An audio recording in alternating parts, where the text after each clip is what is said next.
Hi, welcome to the Guildford Games Festival interview sessions. We're back with Supermassive, the ladies of, in fact. So I'm with Emily and Selen. Hey, guys.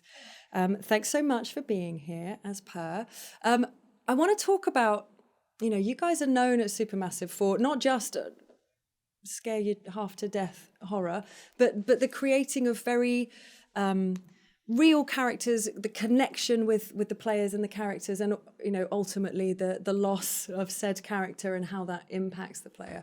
So I thought we'd just have a little chat about how you kind of go about as a team creating those immersive characters and weaving those storylines in. So to kick off, how do you even go about balancing if you've got a character who's very realized, front and center, gonna be very involved in a situation? How do you go about balancing the amount of kind of background and life that you give a character with gore, horror, shock, all of the stuff that's going to be coming around the corner? Yeah, fucking get going. I mean, as producers, I think we have kind of like audience seat, or like we witness these things, but our sort of narrative team and designers and directors, they put so much care into these things, and you can be assured for every single character, no matter how many times or how frequently you get to see them or play them, there's so much care thinking about like their character arc and how their story is going to unfold, and every single outcome that you can have in the game. Neither of them could be, oh yeah, well, this is it. Like, there's a lot of thought that goes into matters. it, yeah, and sort of like balancing each one of them out as well. So, yeah, I mean, that's mainly it that I can say. I have no idea how you do it, frankly. Just for me, I know we've spent a huge amount of time talking about how we need realised characters and how everything needs to be wonderful. If I were making these games, you'd get one or the other, okay? I don't have time to do both, the incredible kind of character creation and think about the shock aspect and how we're going to make sure that people are, immersed enough in a character, in a space, to not know what's coming next. It's witchcraft. Yeah, I think in order to kind of exaggerate the shock value as well, you need to be somewhat emotionally connected to your character. They need to have some sort of backstory that you can see sort of playing out in order for when if you do lose them, then the player is kind of like oh god kind of thing, rather than just okay, that's that then, yeah, I'll move on. And that's it. It needs to, not make you stop, because that implies that you're pulling yourself out of the experience. But losing a character in these games almost needs to make you take a moment. Oh man, okay, all right, okay, we're carrying on. You've got to feel that immersiveness, and it needs to be, I guess, that the shock isn't so shocking that you go, okay, I'm just going to put this controller down and walk away, because that's a emotional reaction that could maybe stop a player coming back potentially. Yeah, it's a very fine line that you have to tread. I know, yeah, it is very complicated actually. And if you care about a character, you make decisions like choices according to that, and then you have QTEs to pass or fail, obviously. But I think we try not to make it so unfair to the player that like just because you fail the QTE you're gonna die now. Like we do pay attention to lots of the choices that you make. It's pretty cool. And do you think there's a sweet spot for working out exactly the amount of care that a player needs to feel for the character, and also the situation that they're in? Must be a very difficult kind of balancing act to get. Yeah, it's tricky. Yeah, I mean, Until Dawn, Emily is a good example, I think. So you can't just think that we need to make this character likable for everyone or dislikable, although Emily was quite dislikable, sorry. It's fine, we only share a name there. But then loads of people really, kind of liked her, and like you get to see her a bit more, and she's a badass character. And I know like within the studio there's loads of fans of Emily. So yeah, there may be a sweet spot, but it is difficult to tell. You never know how the audience is going to take it. But one other thing I was going to mention is we make use of the player test, a lot, user testing. So we do listen to feedback. Sometimes I think they rate how likable each character according to their experience. That's cool. So, I mean, then our directors and narrative team make the decision, but yeah. Have there ever been, I mean, I was going to ask, if you could bring one character back from the whole series, but as producers, has there ever been a character, that you have been rooting for being involved, or an aspect of their creation that you think is just so important, and it's one of the things that ends up not making it? Has that ever happened? And I mean, not making it into the game, not making it. They may well, if they've not made it into the game, they're not going to die in the game. Yeah. Covered. I mean, yeah, it's a hard one. I might not have been here 3 years, but maybe Conrad, because I remember he got killed very quickly, and I was a little bit disappointed, all because of my fault. But I did want to play with him a bit more. But yeah, I did exactly the same thing. No, not really. I don't think there's ever been anything that I've gone like, oh, that's a real shame that it didn't make it in. Characters that I'm rooting for, especially in House of Ashes, I think Salim was a really good character that I was like, yay, I hope people really like him, because the kind of interactions he had with Jason and the story arc there was really good. Yeah. I really liked the sort of diverse characters in House of Ashes as well, and I think the casting did a really good job.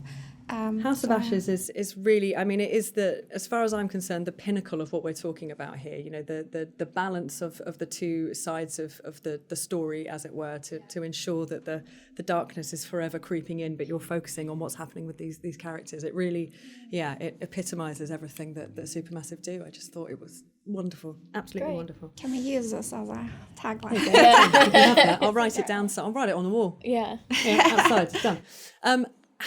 Are you aware of, and this may be more of a me question, I was going to say, but a community manager side question, but have you ever been aware of the community or an individual being so devastated at the loss of a character? And yes, it may well be their fault, but the fact that the choice is even there for that to happen, that they've been very sad.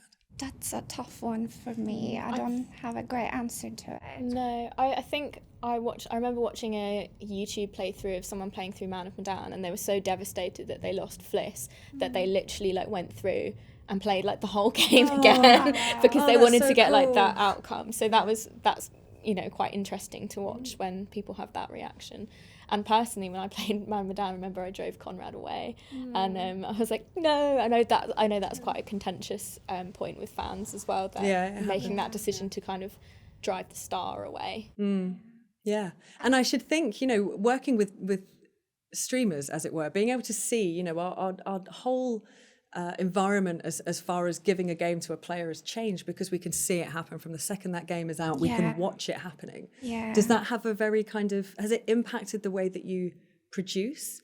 Has it kind of given you that foresight at the end of the project that you may not have ordinarily had? I definitely think we take it into account massively as a perspective. I don't know about you, but when I'm playing one of our games before release, I kind of think I wonder what would be happening if this was on YouTube. I wonder what people would be saying right now, which is why of course we have the all important user testing to give us a bit of foresight on those kind of things. Yeah, exactly. But when House of Ashes got released, I think pretty much everyone on the studio floor was watching streams. Yeah, we were all stuck to our screens watching people play through. You could just see it everywhere. Yeah, and it was really exciting. It's really satisfying to watch your hard work being played back and enjoyed, and that people are waiting. People are sitting there 100%. come on, I want to play that game, and then it's there and it's all over their stream, and it's the most exciting thing. It really has. For me, I feel like it's not that I work as much in game dev environments anymore, aside from when I get to come visit you guys, of course.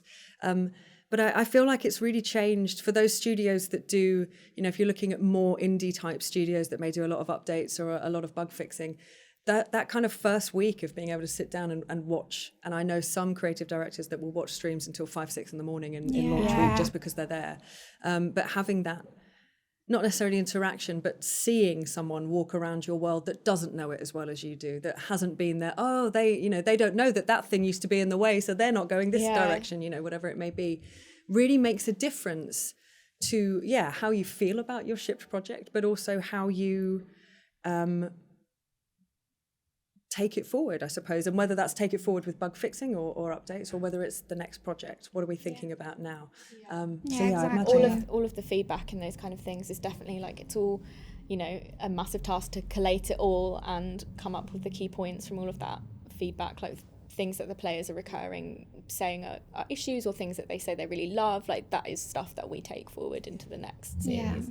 We do postmortems for every project, like very detailed, like Emily was saying. Look at every feedback, like kind of bugs that people run into, or complaints that we get or read about, or really cool things I liked. And I think every Dark Pictures game kind of like trying to top We try each and build other. on the last one. And I guess with you guys, you're also working with a community, offering games to a community who are hardcore. You know, their attention to detail is through the roof. You know, we've seen that with a lot of the stuff that you guys have been up to recently, and you know, even with our involvement as Liquid Crimson, we've ended up having your fans talk on our social channels and our YouTube because they think we're made up, because you guys have done such a great job of creating a conspiracy type space, which is just amazing.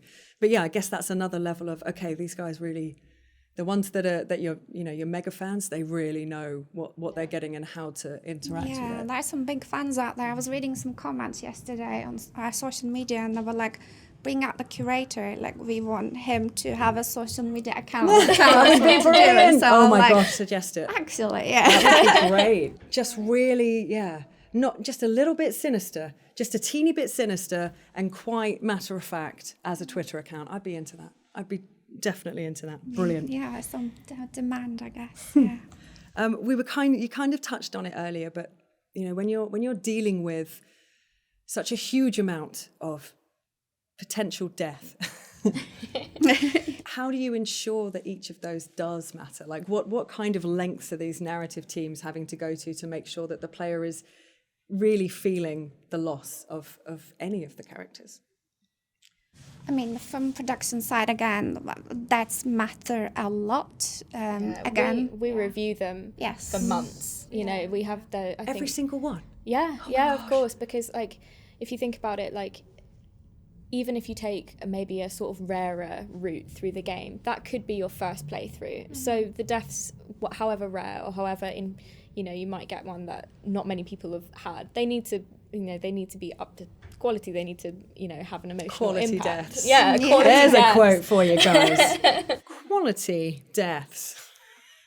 Yeah, that makes sense. I'd know, it's one of those things I'd not really considered how you would go about doing that. But yeah, I guess if you've got a succession of deaths that need to mean something, that as you say could be someone's first playthrough and a really bizarre, less trodden path through the game. You don't want that to be, I played it and I didn't, it just wasn't as good. It needs to, they all have like the same craft and care put into them. I'm sure you probably feel the same. Yeah, exactly. They're all curated experiences, and we can't disappoint any fan or player because it could be their only time playing that branch and completing the game. So there's a lot of care that goes into it. Amazing. And again, thank goodness for Twitch, so that I can see as many of these deaths as possible without doing too many playthroughs myself.